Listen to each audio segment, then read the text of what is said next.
Hello, everyone. So I was making these videos, music videos of the 1980s, and imagining myself doing them from kind of a London, England point of view.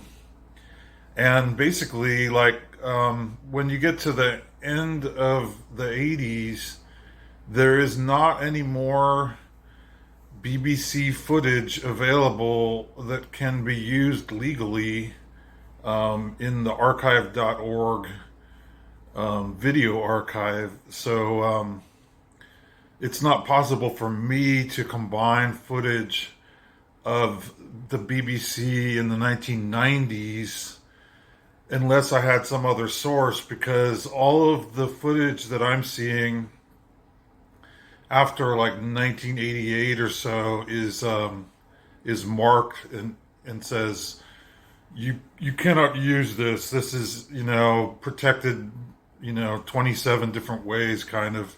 And so everything changed. But the fact is, like, especially like since I made the videos and I can see how many people are watching them, that really the interesting thing, or what people are still interested in, was the period of time between like 1977 and 1983, I would say, or maybe no, 1984, where there was this huge independent, all these independent labels, all this independent music, punk rock, um, the ska revival, all of that stuff from the late 70s to the early 80s around London and the rest of England, because there was this explosion of independent music then, and a lot of it was that was from England. A lot of the singers had really heavy British accents, and especially the most favorite of everyone, of course, is the London accent. So, but since I'm still kind of going along with the same thread, there is actually some interesting developments that happened around 1980 with the video, or I mean 1990 with the video footage, because the world changed then, at least for me in music. It was like in the 70s and 80s, I would hear exotic tunes because I lived in a place that had really big record stores, and so a lot of people I knew were buying records. I was buying records. Everybody's parents were buying records, and we also had really good radio stations, and so we were exposed to music of the world, which at that time was mostly music coming from the UK at first. And then by the time it got to be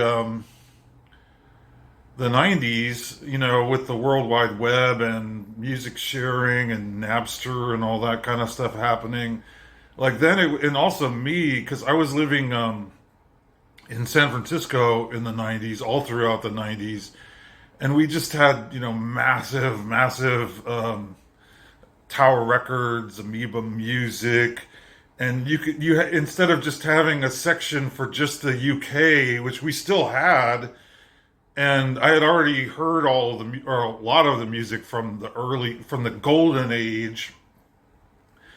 So then I ended up being more interested in like world music and also kind of more unusual types of music, and I spent a lot of money on CDs. It was like a compulsion I had to know everything about every kind of world music at that point. So also, I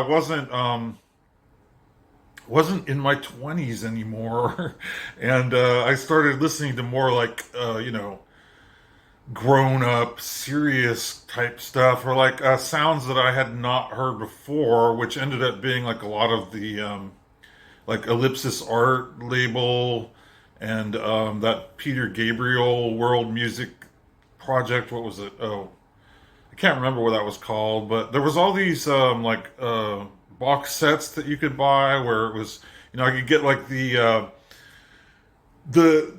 endless CDs about like ska music originally in Jamaica then. So I was listening to Prince Buster, and then um, Trinidad Calypso collections, and like Brazilian music and French music, other types of music from all around Europe. And in the US, like what was popular in the early 90s, especially, that was like the dividing line between the 80s and 90s, was grunge music, which came and went. And when it went, it just really went. It like nobody paid much attention to it after. And then house music was big, but the music that all the dance parties that they had in San Francisco, and also other, I went to the dance parties in Goa in '95 because there were so many house music party people that would come to San Francisco from on the kind of the old the hippie circuit, the hippie trail in Goa. I went to Goa. I went all around the world. I went on a lot of trips everywhere. I was listening to a lot of world music. I was not listening to the top 100 of the USA songs at all, and so it would not be correct for me to try and play those because I wasn't into it in the first place, and I was really more into world music, so it makes sense for me to do something that was more worldly for the '90s because I'm just going through and making songs or playing like one song per year for each year of the decade, and so at this point there is no longer any more BBC footage to use once I get to 1990. So now there's other types of TV to use, like there's American TV, and there's a bunch of different types of European TV, and there's probably African TV too. So I'm kind of gonna see what I can find the most of, and if I was telling a story, which I kind of am by making a bunch of music videos that could be used later in a narrative, that I would want to get the most interesting video footage I can, starting in 1990, and then later maybe forge a story around that. But still, whatever the story ends up being, it makes sense to to tell it backwards, to get the video footage and have the video footage tell a bit of the story, and then piece the story together later from the songs and the video footage, whatever's available the most that I can actually use on YouTube.